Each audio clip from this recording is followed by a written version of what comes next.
December 16, 1944. The frozen forests of the Ardennes lie silent under a thick coat of snow, muffling the sound of movement, masking the scars of war. Dawn has yet to break, and the air is heavy with anticipation. Deep in foxholes cut into the frozen earth, weary American infantrymen clutch their rifles, their breath hanging in the cold. They had heard rumors of a German offensive, but in the quiet before the storm, it felt almost unreal. Then, without warning, the woods erupt. German artillery thunders from hidden positions. Mortars crash into tree lines. The Battle of the Bulge has begun. But amidst the chaos, something else slices through the air. A sound unfamiliar to many. Shells that don't strike the ground, but instead detonate in mid-air, just 30 feet above the foxholes. A new and terrifying technology is unleashed, the proximity fuse. For the Germans who had huddled in trenches and foxholes throughout the war, overhead bursts were a nightmare. Unlike traditional artillery shells, which might bury themselves in the ground or explode upon impact, these rounds seemed to search out the men themselves. Their deadly shrapnel rained down in a cone of steel, shredding earthworks that once promised safety. Imagine being a soldier in that moment. You've dug in, believing the foxhole will protect you from the worst of artillery fire. You hear the whistle, brace for impact, but instead of the ground erupting, the sky itself shatters above you. Red-hot fragments rip into the earth, tearing into flesh. 30 feet. That was all the distance between survival and annihilation. The Allies had long guarded the secret of this fuse, a marvel of wartime science, part radar, part explosive timing mechanism. And now, here in the snow-laden Ardennes, it was being used on a massive scale. The German infantry, who advanced with confidence through the trees, suddenly found themselves exposed to a weapon they couldn't see, couldn't stop, and couldn't defend against. It was the beginning of a turning tide. For while the Wehrmacht's last desperate offensive threatened to break through Allied lines, this invisible guardian from the skies would play a decisive role. This is the story of how 30 feet of airspace and a small electronic fuse shattered the myth of German invincibility and helped secure an Allied victory in Europe. World War II was, in many ways, a war of technology. From tanks and aircraft to cryptography and radar, each side sought an edge that might tip the scales in their favor. Yet, one invention remained largely hidden from public knowledge until after the war: the proximity fuse. Developed in secret laboratories and tested under the strictest of security, it was described by some scientists as second only to the atomic bomb in its impact on the war. Unlike conventional artillery shells, which relied on mechanical fuses or contact detonation, the proximity fuse carried within it a tiny radio transmitter. When the shell approached a solid object, whether the ground, a plane, or soldiers in a trench, the signal bounced back, triggering detonation at precisely the right moment. In air defense, it proved revolutionary. Proximity fuses gave anti-aircraft guns a lethality they had never possessed before, bringing down waves of German aircraft. But it was on the ground, against the infantry of the Wehrmacht, that the fuse's true terror was revealed. In the winter of 1944, during Hitler's last great gamble in the Ardennes, American artillery units received the green light to use proximity-fused shells against ground troops. The results were devastating. German infantry, who had always relied on digging in for protection, suddenly found no safety in the earth. The air itself had become their enemy. This documentary will uncover how this secret weapon changed the course of battle, reshaped the psychology of warfare, and gave the Allies a decisive technological edge in one of the most desperate moments of World War II. By late 1944, the Allies had fought their way across France after the breakout from Normandy. Paris was liberated, supply lines stretched eastward, and many believed the war in Europe was nearing its conclusion. Yet Adolf Hitler, defiant and desperate, planned one final blow. The Ardennes offensive, which history remembers as the Battle of the Bulge, was conceived as a daring strike. Hitler hoped to split the Allied armies, capture Antwerp, and force a negotiated peace on the Western Front. For this, he gathered nearly 200,000 troops, 1,000 tanks, and massive artillery reserves. For the German infantry, trenches and foxholes had always been their refuge. The doctrine of the Wehrmacht emphasized cover, concealment, and the use of terrain to survive artillery barrages. Conventional shells, whether high explosive or shrapnel, lost much of their effect when soldiers were well dug in. Even heavy bombardments often inflicted relatively few casualties compared to the sheer number of rounds fired. But Allied scientists had been working on a solution to this very problem. Beginning in 1940, British and American researchers developed the variable time (VT) fuse, known colloquially as the proximity fuse. The breakthrough came with miniaturization, a tiny radio set that could fit inside an artillery shell. As the shell approached a target, the returning signal from its transmission would grow stronger, signaling the fuse to detonate at the optimal distance. This was a radical departure from contact fuses, which required impact or timed fuses, which often went off too early or too late. Instead, the proximity fuse created the effect of an airburst, an explosion suspended above the ground, maximizing the dispersal of lethal fragments. In naval warfare, it devastated Japanese aircraft. In air defense over Britain and Europe, it cut down bombers at unprecedented rates, but its use against ground troops remained tightly restricted. There was fear, especially from Winston Churchill and Franklin Roosevelt, that a dud shell might be recovered by the enemy and the secret exposed. By late 1944, however, the calculus changed. Facing the fury of the German counteroffensive in the Ardennes, Allied commanders authorized the use of proximity fuses in ground fire. The timing could not have been more fateful. The German infantry were advancing through wooded terrain, exposed and massed in columns. Their foxholes, once reliable, were no longer protection. When proximity shells burst overhead, 30 feet above their heads, even the deepest dugouts became death traps.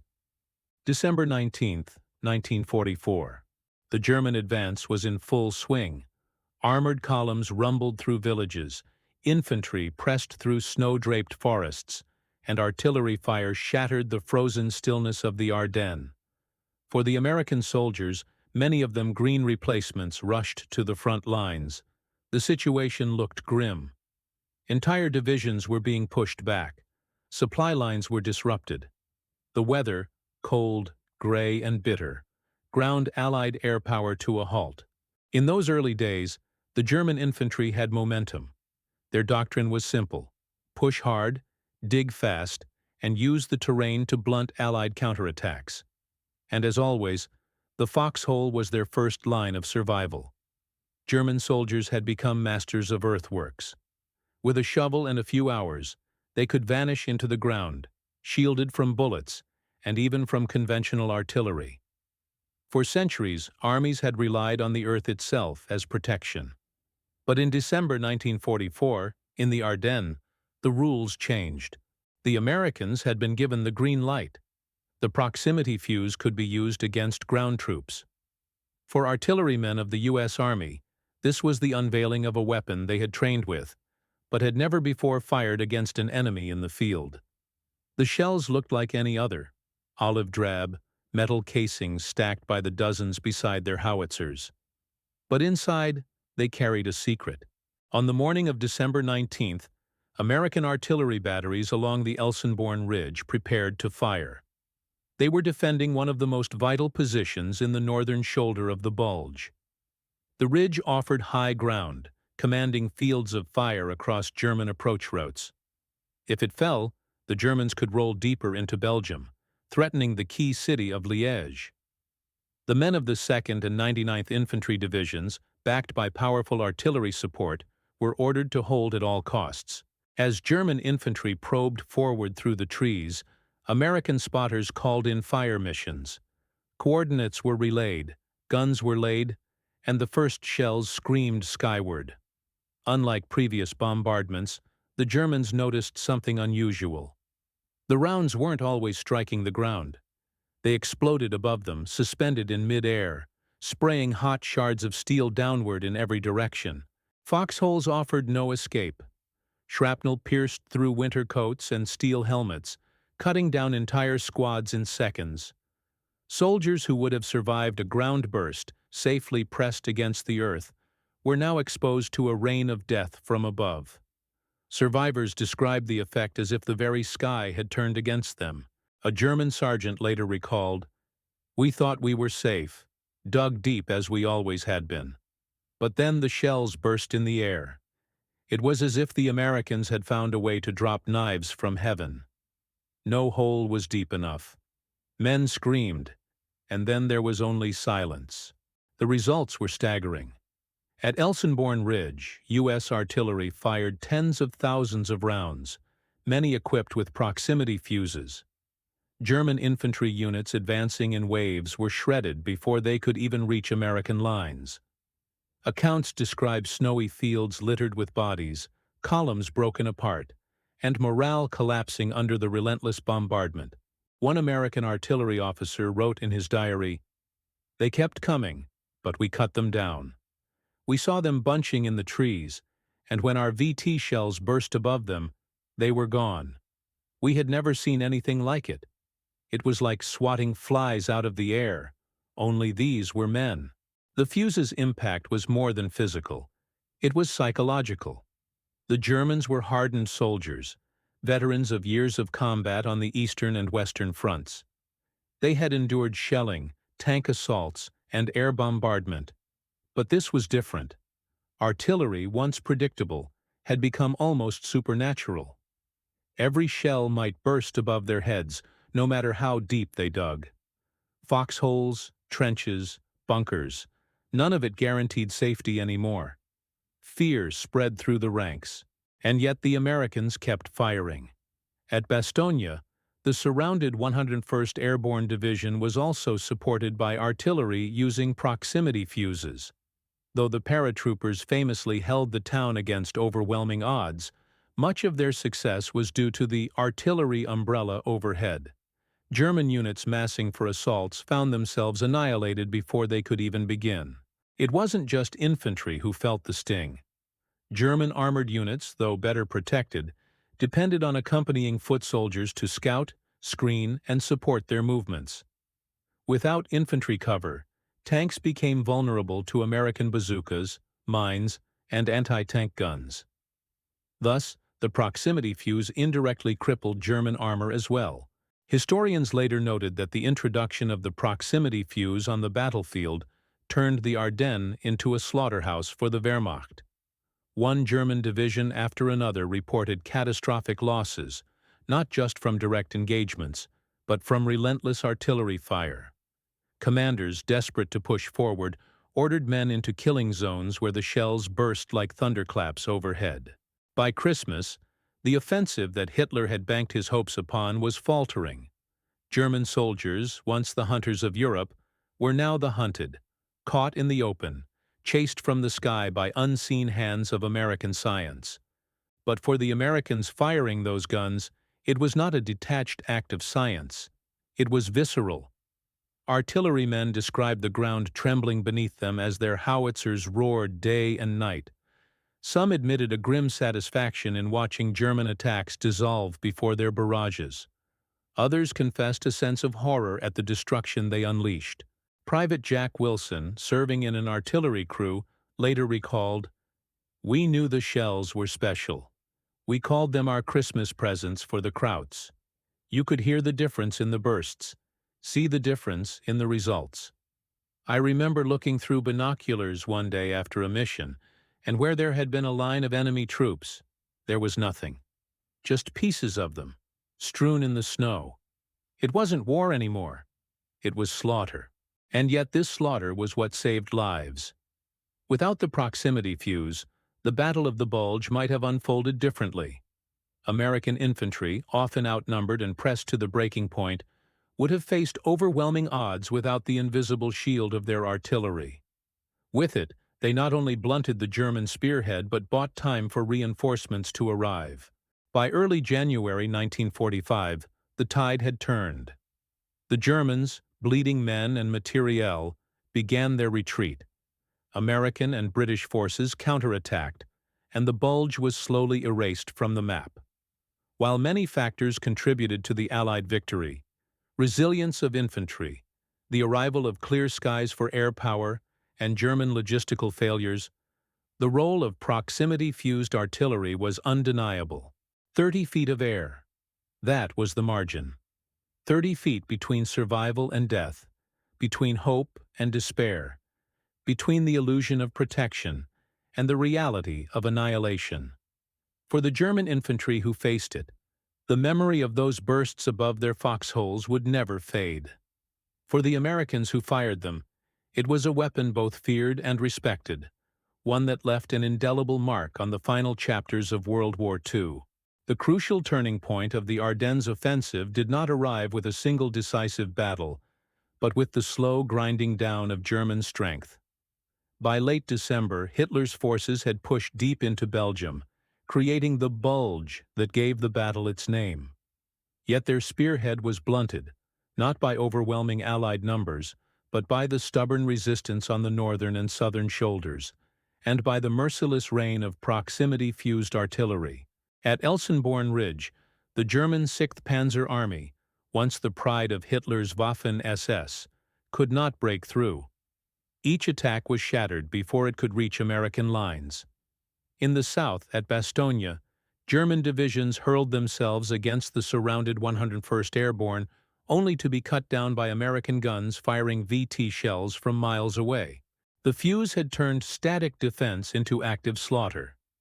Every time the Germans gathered for an assault, they were annihilated before their momentum could build. The Wehrmacht's great gamble, the last desperate attempt to change the war's course, was slipping away. The proximity fuse had tilted the balance, ensuring that the offensive would end not in triumph, but in exhaustion and retreat. When the snows of January began to melt into mud, the Battle of the Bulge was over. The Germans had suffered catastrophic losses, nearly 100,000 men killed, wounded, or captured, along with thousands of tanks, vehicles, and artillery pieces. For an army already reeling from years of attrition, it was a blow from which it would never recover. For the Allies, the cost was also steep. Over 80,000 American casualties made the Bulge the bloodiest battle the U.S. Army fought in World War II. Yet victory was undeniable. The German offensive had been stopped cold, and the path to the Rhine and ultimately to Berlin was open. In the post-war years, generals and historians alike highlighted the role of the proximity fuse. Dwight D. Eisenhower himself called it one of the most important technological advances of the war. It had saved lives by destroying enemy forces before they could inflict heavier casualties.